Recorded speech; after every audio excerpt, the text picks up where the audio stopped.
Ouais, progrès à notre première arrivée d'eau.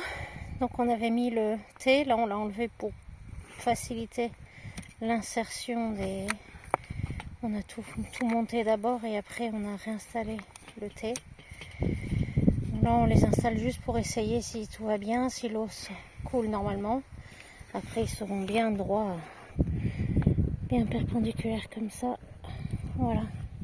Donc là on a mis 2 sorties d'eau comme on a dit pour chaque petite parcelle, pouvoir les arroser de façon différente, de façon individuelle, en fonction des légumes qu'on fait pousser.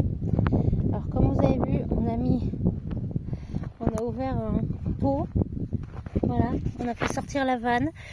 Alors on a fait ça, on a rempli de terre l'intérieur, c'est pour éviter le gel, éviter le gel au maximum.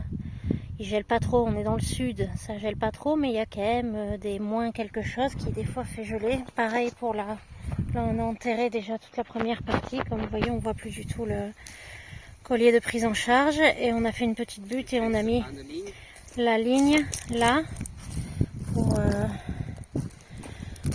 bien visualiser. Et là pareil on a bien enterré et on a mis ces petits ponts pour faire attention à ne pas passer la machine dessus ou quoi que ce soit. Voilà. Alors là, on essaye les vannes, comme on voit, ça marche. Là, ça marche. On va vérifier maintenant si ça coule pas. S'il n'y a pas de... Et on va regarder parce que du coup, on a mis un bouchon de fin de ligne. On n'a pas fini notre ligne, mais bon. Là où on a coupé, on a mis un bouchon de fin de ligne juste pour pouvoir tester la première zone déjà. Donc voilà, et là, ouais, et ben ça coule pas non plus. Donc le bouchon de fin de ligne aussi est efficace. C'est bon. On est bon. On est tout bon pour l'instant. Voilà. Alors là, on voit que ça coule très légèrement à ce niveau-là. Après, on n'a pas, comme vous voyez, on n'a pas serré à fond là encore. C'était juste pour essayer. Donc je pense qu'après ça devrait plus. Puis c'est le problème quand on fait un joint métal avec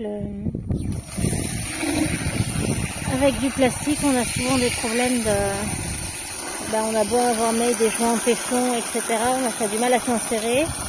Du coup, le pas de vis à l'intérieur, le pas de vis plastique, on le détruit un peu avec le pas de vis métal. Et donc, il y a souvent quand même des petites fuites. Bon, là, on n'a pas non plus vissé là, donc on verra quand on aura bien vissé tout. Ce sera sûrement moindre, parce qu'à mon avis, ça coule de là, puisqu'on n'a pas fait bien jointer aussi. Mais bon, ça reste tout à fait honorable.